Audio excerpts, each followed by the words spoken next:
yung nangyari mga bro. Ito. Diyos mio. Ito naman. Ayan o. Pumutok siya. Ito na itabi ka agad. As I've said, wala ring signs na parang natama siya, nagater siya, o alam mo yun, may bukol or what. Walang ganun. Basta biglang pumutok na lang. 'Di ba? Tapos hindi rin factory defect. So, medyo confused ako kung syempre nakakatakot. Sabi ko nga, mahirap kakaba-kaba, 'di ba? Tsaka gulong yan. Kahit gaano kaganda yung kotse mo, 'di ba? Kung gulong ang madadali, dead ka talaga siya. 'Di ba? What is up, Brokey? Stork here again. We are back with another video. Yes, we are back. Ito naman medyo hindi siya related sa motor, pero ano yung mga, 'di ba, usong-uso sa atin dati yung mga sabog-sabog ng gulong na yan. Pero ito sa kotse naman siya, no. So, kwento ko lang last Wednesday kasi papunta kami ng pa-SLEX kami. So, maaga pa to, mga 6:30 siguro. Biglang sumabog yung gulong nung sasakyan. So, first time ko kasing gumamit ng mga hybrid tires, yung pwede sa off-road, pwede sa city. Hindi talaga ako familiar. So, nabili natin siya sa Megabots. These are radar tires. Okay yung gulong. Talagang actually 9 months na sa akin yung gulong. Never ko siya nagamit sa mga off-road na yan. Habang nasa C5 kami, normal na takbo lang naman. Mabagal lang, hindi ka naman makapagpabilis dun kasi medyo rush hour. Biglang sumabog, biglang may tumunog, pumutok yung gulong. So, alam na kagad namin na gulong namin yung tumunog Ramdam na kagad. So, naitabi naman kagad. So, before mag-McKinley to, di ba may Petron doon, tapos merong, buti yung katabi pala nun, parang vulcanizing shop. So, pagtabi namin, yan, kita nga, pumutok yung gulong, tapos hiwa dun sa may gilid. Wala naman kaming nadaanan na kahit anong lubak. I mean, yung nalubak ka, hindi naman kami na ganun or what. Basta biglaan lang yung nangyari. Biglaan lang siyang pumutok, ganun. So, yung size pala niyan, sa mga magtatanong, ano yan, 285/70/17. Tapos, 10 ply yan. So, alam mo yun, napakatindi niyan. Hindi naman basta-basta pumuputok yung mga ganyan. And, sabi nga, di ba, pang off-road yan. Kaya, hindi ko talaga alam kung ano nangyari. In terms of PSI, ang pahangin ko lang naman dyan, 32 or 33.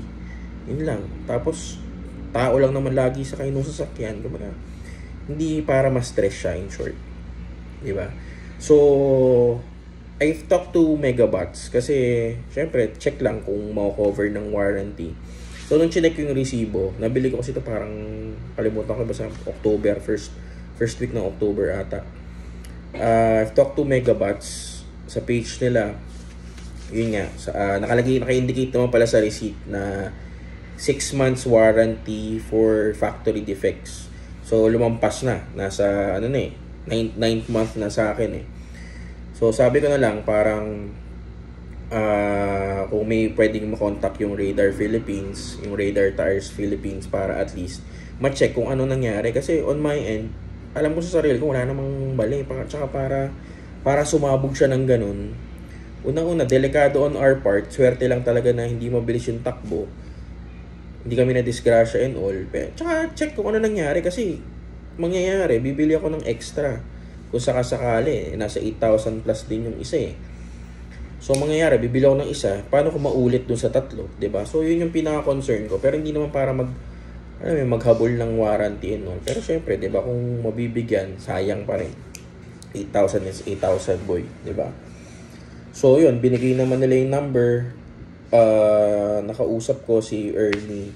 So, yung owner ng Megabots, ang sinuggest niya, dalhin dun yung gulong. Tapos, yun nga, para ma-check kung ano talaga nangyari. So, didala na namin yung gulong dun. Talk to Ernie rin from Radar Tires Philippines. Pipick upin nila yung gulong dun. Tapos, i-check kung ano yung nangyari. So, today, anong araw ngayon? Saturday ngayon, di ba? kanina nag-follow up ako kung ano ng update. Kasi nung Wednesday, dinala na rin kagad namin dun sa Megabat set. Hindi naman yung dahil sa warranty, sir. Pumunta lang dito yung radar para sa mga ganitong issue. Oo, hindi. Maganda nga na-check nila. Sige, sir. Babaklasin lang yung bags kumari. Tapos pick upin na nga lang ng radar tires. So, yun, tumawag sa akin. Sabi, upon investigation naman daw, na-determine naman daw na walang bukol yung tire. Parang ang naging ano niya is, wala namang problema sa amin. Kumbaga, parang ganun. So, walang bukol yung gulong, walang tama yung, kasi sa side, kung makikita mo sa side yung tama, hindi dun sa ano eh. Hindi naman, kumbaga walang signs na nalubak kami or natamaan siya or what, walang ganun. Tapos, ang akala ko baka factory defect. Hindi rin naman daw masabi na factory defect siya. Kasi nga, wala naman daw signs. So, parang ang mangyayari is, more on compensation. Pero, hindi ka mabibigyan ng full na kumbaga, siguro ang pagkakaintindi ko sa sinabi niya, depende sa thread na nagagamit ko, yun yung mabibigay na discount. Parang ganun. Tapos, bibili ko na lang sa Megabus ng discounted rate. Diba? Ganun yung pagkakasabi. Pero, again, mga bro, sa inyo, again, since this is the first time that I've used that kind of tire, si Eugene kasi si Motogen, nakaganyan ding tires eh, pero ibang brand. Hindi ko alam kung may same experience kayo ng ganito. Basta ako never kung na pang off-road yan, more on city ride lang. Syempre, yung more on safety tayo, 'di ba? Ano magandang gawin, 'di ba? Kasi kung bibili rin lang ako ng ng ganung gulong, hindi ko sure kung ano talagang gagawin. Kasi ngayon ang nakakabit sa akin yung spare. Nagloloko yung Everest, syempre pag ganun, may error na lalabas diyan kasi hindi pantay yan eh. Yung donut type pa yung diba? Kita nyo naman, kinabit donut type. Kaya, hindi ko alam, diba? So, comment down below if you have suggestions. Yung mga malulupit na suggestions naman na alam mo namang papakinabangan natin. Especially yung mga medyo eksperto sa gulong dyan. Diba? Kasi ang sabi sa akin nung sa Radar Philippines, sabi ko, i-document. Kasi syempre, kausap ko siya sa phone eh. I-email na lang sa akin yung kumbaga yung resulta ng investigation nila, at least documented siya, tapos ma-inform ko din kayo, 'di ba? At least, 'di ba? Since gumawa na rin naman ako ng video. Pero it will take like 2 weeks pa ata para ma-check kung magkano yung compensation na makukuha. So sobrang tagal, parang gusto bumili muna ako ng parang bibili muna ako ng isang buong gulong. Baka refund siguro, hindi ko sure. Pero yun, just waiting for the official result, yung documented result, kasi kausap ko lang siya sa phone eh. So yun, comment down below if you have suggestions, kasi hirap din ng kakabaka-baka sa daan, di ba? Kasi walang problema sa amin. Kasi dinouble check din niya yung kung ano yung PSI na ginagamit ko, 32-33, sinabi ko naman. Okay lang naman daw yun.